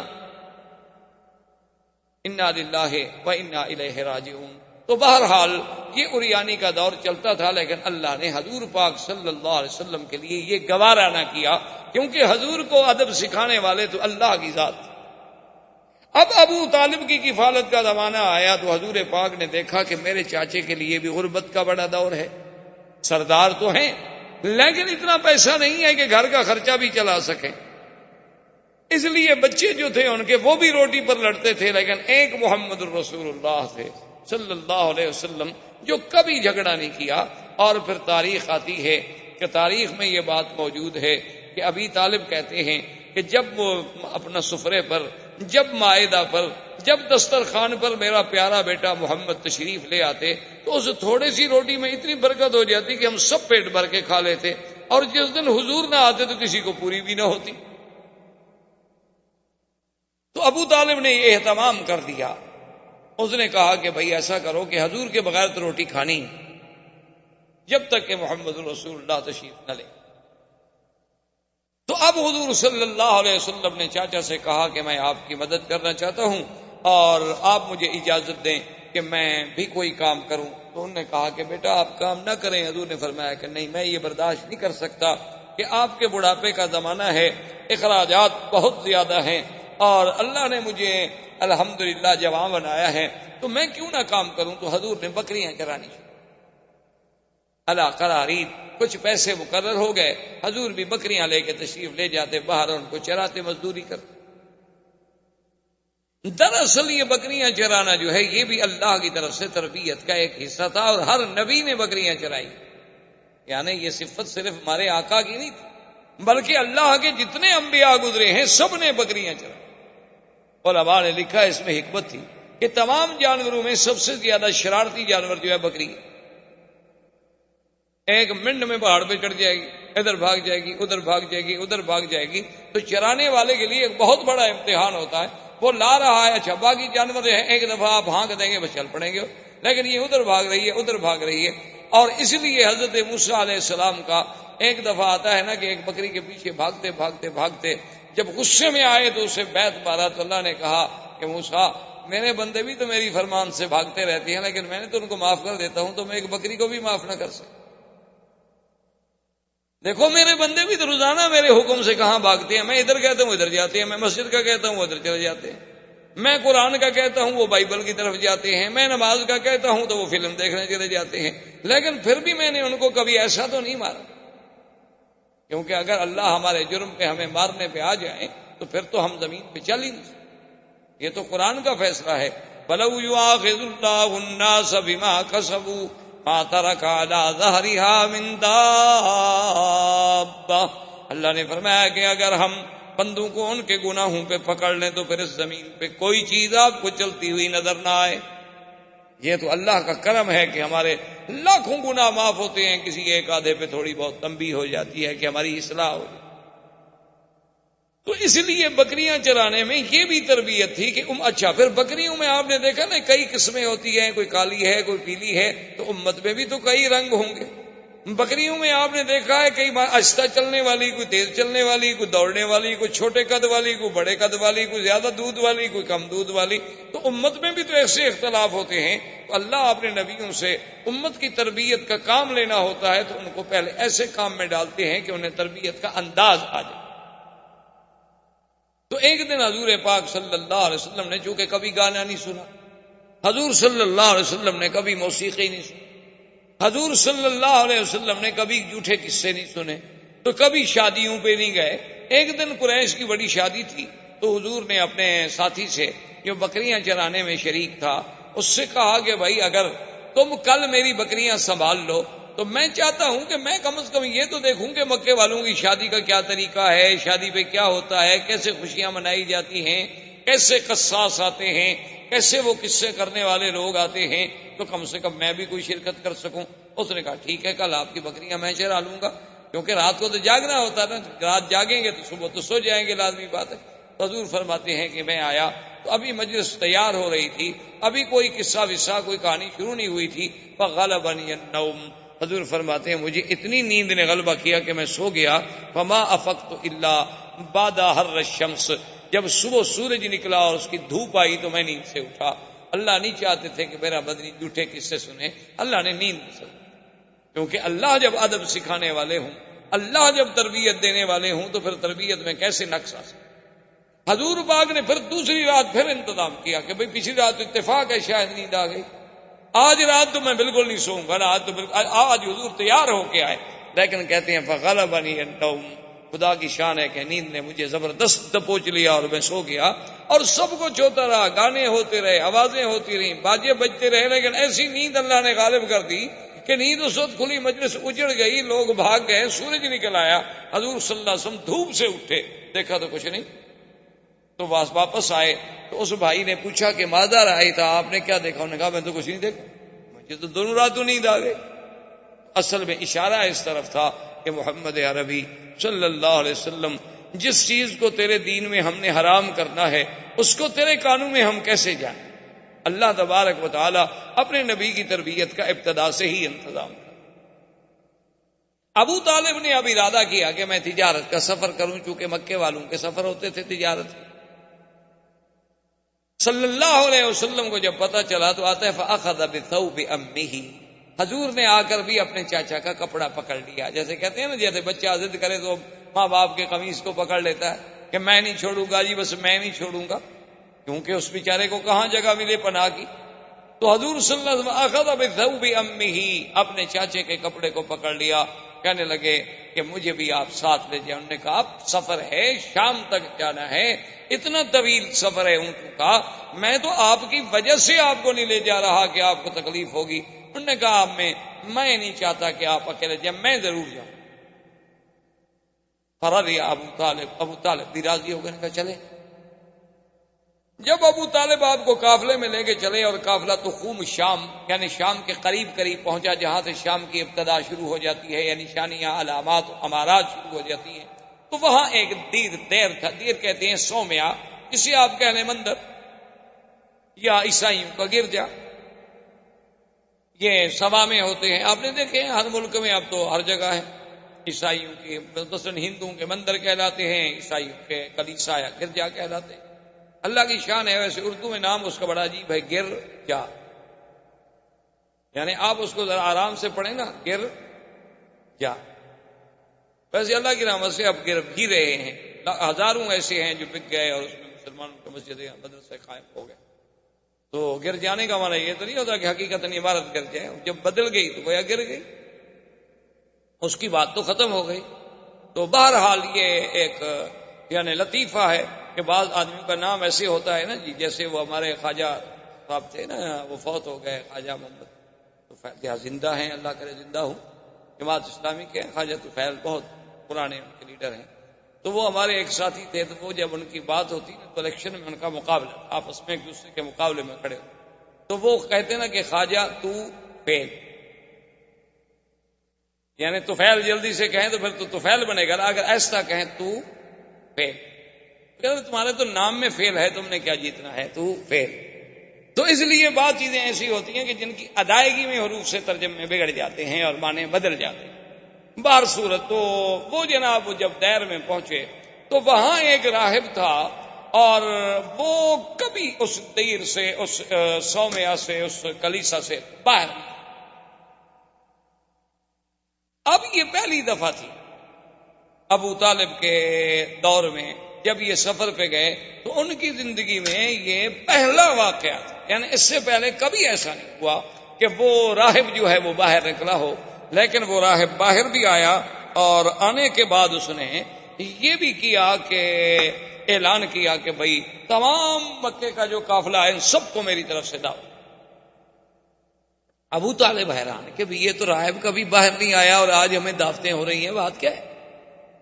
اور راہب نے اپنے سب چھوٹے چھوٹے جو اس کے تھے نا نیچے کام کرنے والے چھوٹے راہب،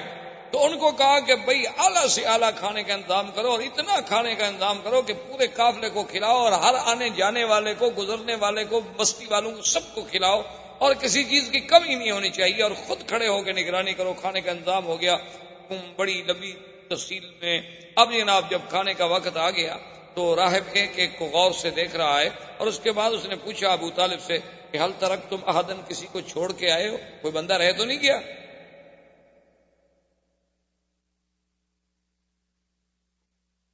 تو ابو طالب نے کہا کہ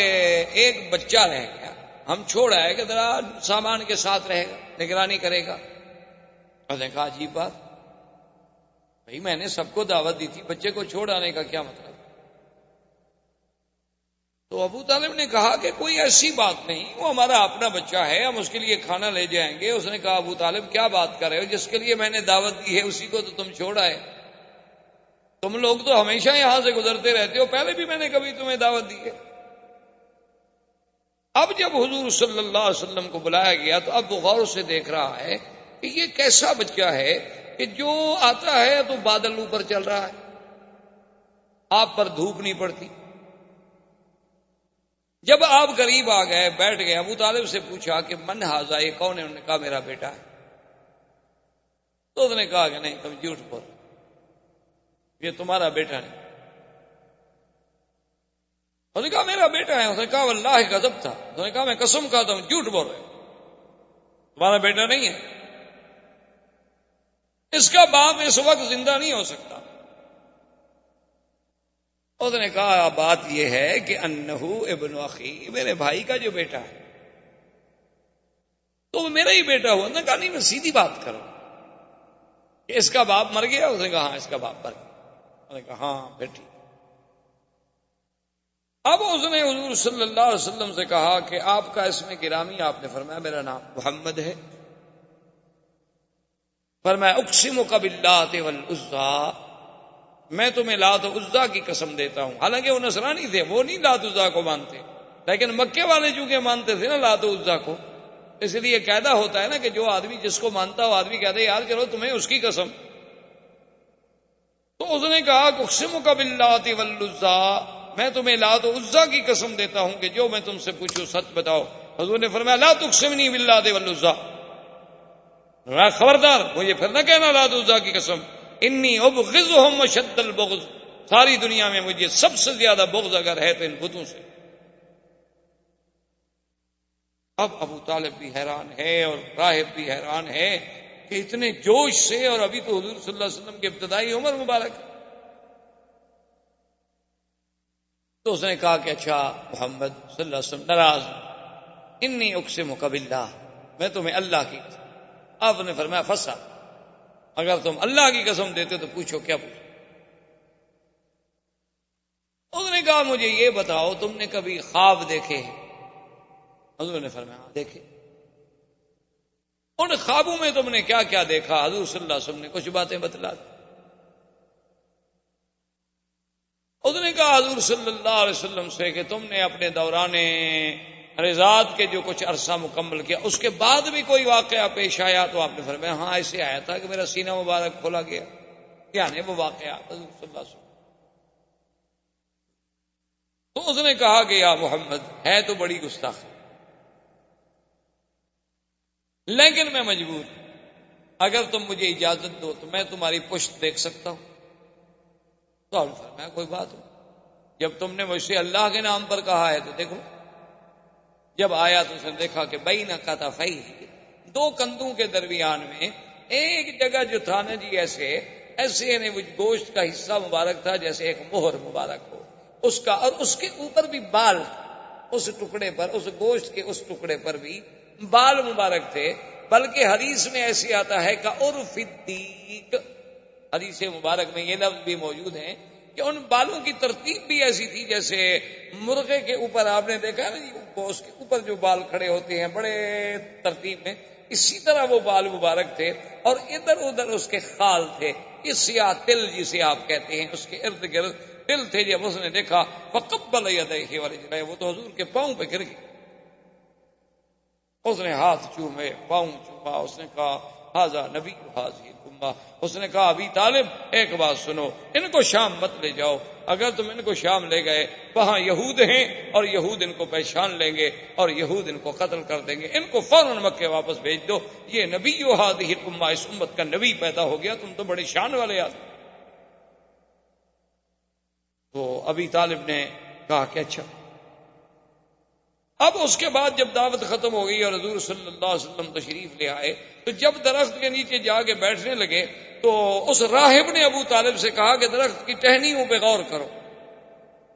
اس نے جب غور کیا تو ابو طالب کہتے ہیں مجھے بھی معلوم ہوا کہ وہ ٹہنیاں مل کے سایہ گہرا کر رہی ہیں حضور صلی اللہ علیہ وسلم پہ. جو علیحدہ علیحدہ کھڑی تھی وہ جلدی جلدی جڑ گئیں، مل گئیں تاکہ حضور صلی اللہ علیہ وسلم پر سایہ مبارک جو ہے وہ ٹھیک ہو جائے. اور اس نے کہا کہ ابو طالب یہ وہ درخت ہے ما جلس تحتہ بعد عیسیٰ، حضرت عیسیٰ کے بعد اس کے نیچے کوئی نہیں بیٹھا. اور عیسیٰ علیہ السلام نے کہا تھا کہ لا یجلس تحتہ الا نبی، اس کے نیچے کوئی نہیں بیٹھے گا مگر ایک نبی آئے جو آ کے بیٹھے گا. یہ وہ درخت ہے، خدا کے لیے انہیں جلدی مکے بھیج. ابو طالب راضی ہو گئے، انہوں نے حضور صلی اللہ علیہ وسلم کو جلدی سے مکے میں، لیکن اپنا سفر جو ہے وہ برقرار رکھا کہ بھی آخر میں اتنا سفر کر کے آ چکا ہوں، شام کے قریب پہنچ چکا ہوں اور اتنی اسباب ہم لے کے آئے ہیں تو ان کو بغیر بیچے ہوئے بغیر کچھ کیے ہوئے ہم کیسے چھوڑ کے چلے جائیں. تو وہ تو چلا گیا ہے شام ابو طالب، لیکن حضور صلی اللہ علیہ وسلم واپس تشریف لے آئے مکے میں. مکے میں آنے کے بعد پھر حضور صلی اللہ علیہ وسلم ابو طالب کی کفالت میں رہے. پھر اس کے علاوہ کئی مبشرات آتے رہے. اسی اسنا میں آہستہ آہستہ اب ابو طالب کی بھی موت آ گئی. حضور کی ابو طالب ابھی زندہ تھے اور حضور کی عمر اس وقت تقریباً 25 سال کی ہو گئی کہ بی بی خدیجۃ الکبریٰ رضی اللہ تعالی عنہا جو مکے کی ایک سب سے بڑی شریف نسب سے اور بہت بڑی خاندان کی عورت تھی، اور بڑی تاجر اور مالدار عورت تھی، حتیٰ کہ تاریخ یہ کہتی ہے کہ تمام قریش کا اگر سرمایہ اکٹھا کیا جائے تو بی بی خدیجہ کا اکیلا ان سے زیادہ۔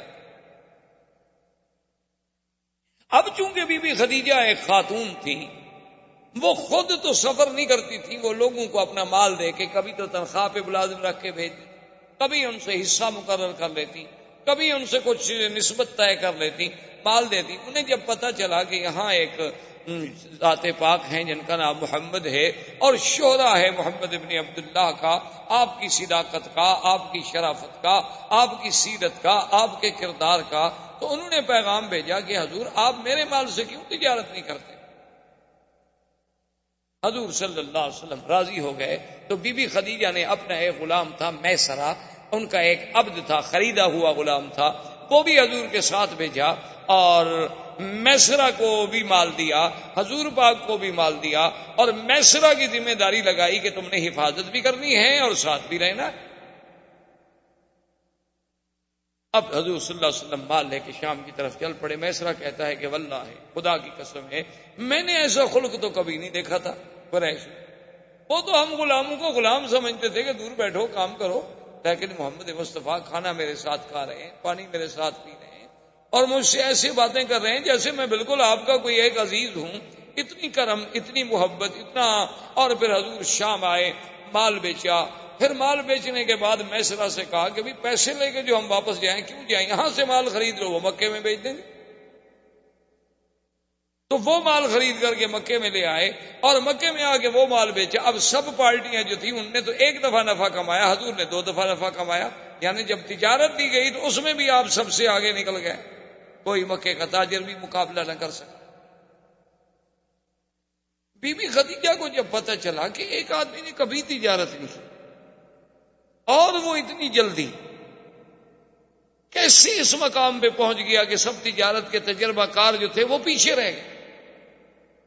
اس نے میسرہ کو بلایا، اس نے کہا میسرہ یہ کیسے؟ اس نے کہا بی بی کیا پوچھتی ہیں، یہ تو کوئی شان والا آدمی ہے، راستے میں ہم گئے تو راہب نے یہ کہا، میں نے تو ان کو کبھی نہیں دیکھا کہ دھوپ میں جائیں اور اوپر بادل سایہ نہ کرے، میں نے تو کبھی نہیں دیکھا کہ اگر 20 آدمی بیٹھے ہیں، حضور ایسی جگہ بیٹھے ہیں جہاں درخت کا سایہ نہیں، سایہ اسی طرف چلا جاتا ہے جس طرف یہ بیٹھے ہوں، میں نے تو یہ دیکھا اور میں نے یہ دیکھا اور میں نے یہ دیکھا۔ بی بی خدیجہ تو حیران ہو۔ اب بی بی خدیجہ کے دل میں ایک تڑپ پیدا ہوئی کہ کہیں ایسا کیوں نہ ہو جائے کہ میں شادی کر لوں۔ حالانکہ اب ورنہ بی بی خدیجہ کو شادی کرنے کا کوئی ایسا خواہش نہیں تھی، بڑے بڑے سرداروں نے کہا تھا، بی بی نہیں مانی، لیکن اب ان کے دل میں ایک تمنا پیدا ہو۔ اسی لیے علماء نے لکھا ہے کہ مرد تو بڑے دانا اللہ پیدا کرتے ہیں، بہت دانا پیدا ہوتے ہیں اور ہوتے رہیں گے انشاءاللہ، لیکن عورتوں میں بہت قلیل دانا پیدا ہوئے۔ انہوں نے کہا ایک ان میں خدیجہ تھی، اور جس نے حضور صلی اللہ علیہ وسلم کو پہچان لی، اور ایک ان میں بی بی تھی حضرت شعیب کی بیٹی کہ جس نے موسیٰ علیہ السلام کو دیکھ کے پہچان لی۔ انہوں نے کہا اللہ نے ان لڑکیوں کو ایسی ذکاوت دی تھی، ایسا فہم دیا تھا، ایسا مقام دیا تھا کہ اس نے بھی موسیٰ علیہ السلام کو دیکھا تو وہ تاڑ گئی کہ یہ نبی ہے، یہ کوئی عام بندہ نہیں، اور بی بی خدیجہ بھی پہچان گئی۔ تو ایسے تاریخ میں لوگ جو ہیں بہت کم پیدا ہوئے، جیسے بی بی آسیہ تھی، جیسے بی بی مریم تھی، جیسے اخت موسیٰ علیہ السلام تھی۔ تو یہ اس قسم کی ذہین عورتیں بھی تاریخ میں بہت کم پیدا ہوئی، ان میں ایک سیدہ خدیجہ رضی اللہ تعالی عنہ۔ تو بی بی خدیجہ رضی اللہ تعالی عنہ نے ایک عورت تھی، اس کا نام تھا نفیسہ، اس کو بھیجا کہ بھائی تم جا کر ایسے حالات پیدا کرو کہ اللہ کے نبی محمد مصطفیٰ میرے ساتھ شادی کر لیں۔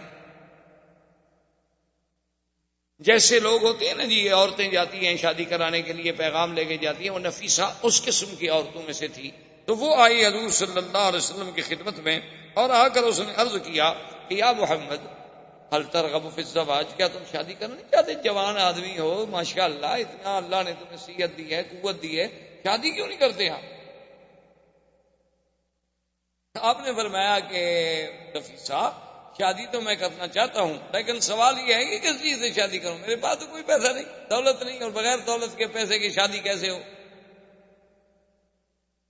شادی کے لیے تو آخر پیسہ چاہیے، خرچ چاہیے، گھر چاہیے، میرے پاس تو کچھ نہیں۔ میں تو خود ابو طالب کی کفالت میں ہوں، چاچے کی کفالت میں ہوں، اور اگر میں کچھ کماتا ہوں تو اپنے چاچے کی مدد کر دیتا ہوں۔ اس نے کہا کہ حل ترغب فی المال والجمال والنسب،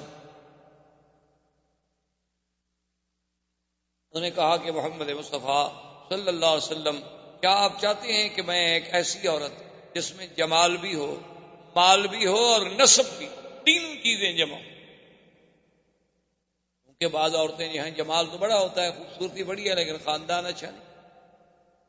بعض ایسی لڑکیاں ہوتی ہیں کہ خاندان بہت اچھا ہے لیکن بیچاری خوبصورت نہیں۔ بعض ایسی ہوتی ہیں کہ مال ہی کوئی نہیں، خوبصورت بھی ہے، خاندان بھی اچھا ہے، لیکن کوئی مال نہیں، کوئی آدمی شادی کرنا نہیں چاہتا۔ انہوں نے کہا کہ جب تینوں صفتیں جمع ہو جائیں تو حل ترغب، تو آپ نے فرمایا کہ ہاں پھر کس کی رغبت نہیں ہوگی؟ میری بھی رغبت ہے اگر کوئی ایسی عورت ہو۔ کون؟ من آدھی، کون ایسی عورت ہے جس میں یہ تینوں صفتیں ہیں؟ اس نے کہا محمد رسول اللہ، میں آپ سے چھپانا نہیں چاہتی، یہ خدیجہ، وہ خدیجہ۔ میں نے کہا کیا کہتی ہے نفیسہ؟ آئینہ خدیجہ، خدیجہ کہاں ہم سے شادی کرے؟ اس کو تو بڑے بڑے صنادید نے، بڑے بڑے رؤسائے قریش نے شادی کے پیغام بھیجے ہیں، اس نے سب کا رد کر دیا ہے۔ تو اب وہ ایک یتیم سے، میرا باپ فوت ہو گئے، میری ماں فوت ہو گئی، میرا دادا فوت ہو گیا، میں خود ابھی طالب کی کفالت میں ہوں، تو خدیجہ میرے ساتھ شادی کیسے کرے گی؟ تو اس نے کہا کہ حضور اگر آپ اس بات کو اپنی ذات تک محدود رکھیں تو مجھے تو خود خدیجہ نے ہی بھیجا ہے۔ تو آپ نے فرمایا کہ اچھا پھر میں راضی ہوں۔ تو جب نفیسہ نے آگے خدیجہ کو پیغام دیا نا حضور کی رضا کا، تو بی بی خدیجہ کہتی ہیں میرے لیے اس سے بڑا خوشی کا دن کوئی نہیں تھا، کیونکہ پہلے میں حالات تو سن چکی اور میں ساری علامات سے کسی نتیجے پر تو پہنچ چکی تھی کہ یہ کوئی نرالی شان والا بیٹا بچہ ہے، جوان ہے۔ تو بی بی خدیجہ راضی ہوئیں۔ حضور صلی اللہ علیہ وسلم ابو طالب اپنے چچا اور سیدنا حمزہ رضی اللہ تعالی عنہ کو لے کر تشریف لے آئے بی بی خدیجہ کے پاس۔ تو بی بی خدیجہ نے ورقہ ابن نوفل، عمرو ابن اسد ابن عزہ جو اس کے قریبی رشتے دار تھے ان کو بلایا، تو حضور صلی اللہ علیہ وسلم کا نکاح ہوا اور خطبہ پڑھا ابی طالب۔ خطبہ نکاح جو ہے وہ ابو طالب نے پڑھا، اور اس کے بعد جو دوسرا خطبہ ہے پھر وہ ورقہ ابن نوفل نے پڑھا تعریف کے لیے، یعنی خطبہ نکاح تو پڑھ لیا ابو طالب، گواہ موجود تھے، لیکن ورقہ ابن نوفل نے پھر تعریف محمد رسول اللہ صلی اللہ علیہ وعلا آلہ واصحابہ وسلم تسلیما کثیرا کثیرا کی شان میں خطبہ پڑھا کہ یہ بچہ جو ہے، یہ نوجوان جو ہے، اس کی کوئی نرالی شان ہے، اس میں ہم نے یہ وصف دیکھی، یہ وصف دیکھی۔ اور اس نے کہا خدیجہ میری رائے میں، میری تحقیق میں اس وقت دنیا کی سب سے زیادہ خوش قسمت اگر کوئی خاتون ہے تو تم ہو، کہ آج تمہاری قسمت میں محمد رسول اللہ آئے صلی اللہ علیہ وسلم۔ اس وقت حضور کی عمر مبارک 25 سال تھی اور بی بی خدیجہ کی عمر 40، اور آپ سے پہلے وہ 2 شوہروں سے شادی کر چکے۔ اللہ کی شان ہے کہ حضور صلی اللہ علیہ وسلم کو جو اللہ نے اولاد دی ہے، تقریباً ماں سوائے ایک بچے کے سب جو ہیں وہ بی بی خدیجہ سے۔ حضور صلی اللہ علیہ وسلم کے بیٹے جو بی بی خدیجہ سے پیدا ہوئے عبداللہ، پہلا بچہ جو پیدا اس کا نام تھا القاسم، دوسرا بیٹا جو پیدا ہوا اس کا نام تھا عبداللہ۔ بعض لوگوں کو بڑی غلطی لگتی ہے، وہ کہتے ہیں حضور کے بیٹوں کا نام شاید طیب بھی تھا اور طاہر بھی تھا، یہ طیب طاہر آپ کے بیٹوں کا نام نہیں تھا۔ احباب کرام، اس کے بعد اب آپ اس مبارک سلسلے کی CD نمبر 4 سماعت فرمائیں۔